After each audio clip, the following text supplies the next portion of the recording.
God didn't cause Job's children to be killed or his flocks stolen. God didn't cause the thieves to rob him or the fire to burn his crops. God didn't smite his body with boils. The devil did it. Actually, Job gave Satan permission by opening the door to him through fear. God only allowed Satan to do what Job had already permitted through an open door of fear. Now, you might want to turn, if you've got handy there, the book of Job, chapter 1, and go to, I believe it's the last verse. What is it 22 or 72? 22. So, Job chapter 1, verse 22, throughout all this, Job did not sin or blame God for anything. There you go. Now, this is key, because see, when I was in the Word of Faith movement, I heard Frederick K.C. Price, and of course, he was he was a protege of Kenneth Hagin, and I had a lot of his tapes. I remember I had this book called Faith, Foolishness, or Presumption, and I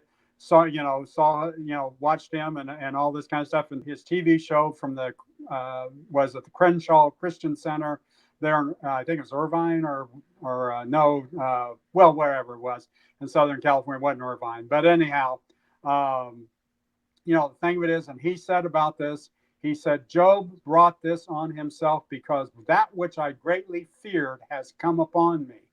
But you read a scripture that said Job didn't sin. That seems to be a contradiction, does it not? Yeah. And it's like this Jesus is telling Kenneth Hagin that doesn't mention that particular scripture. Isn't that rather odd?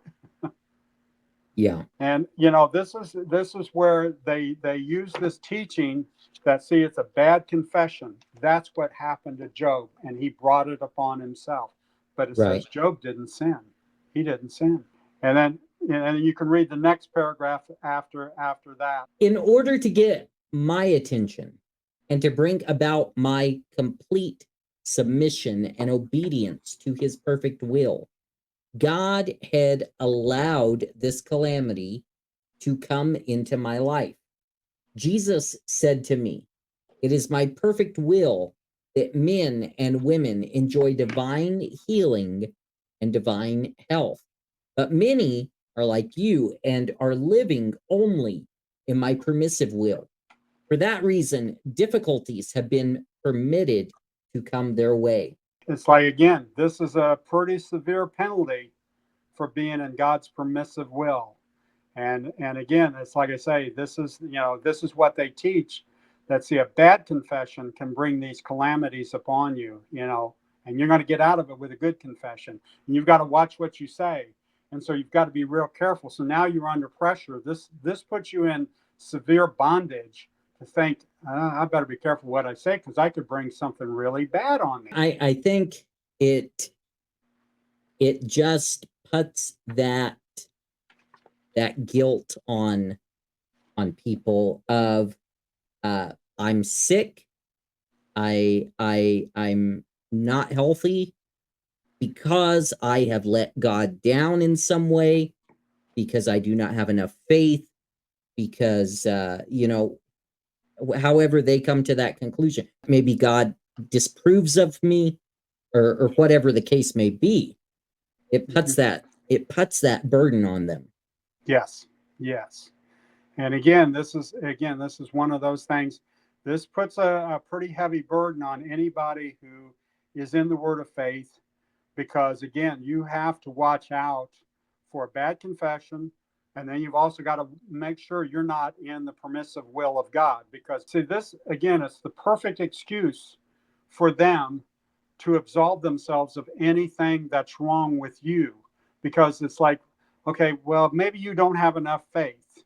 Okay, maybe something's wrong with your confession or whatever. Or you could be in the permissive will of God. That could also be the solution to your problem, And so no matter what you do, you're always wrong. Everything is wrong with you, and it's never the fault of the evangelist, ever, and or if you're confessing to put it in the realm of finances, he's not responsible to make sure that you get the money or anything else like that, because see, it's up to you to believe.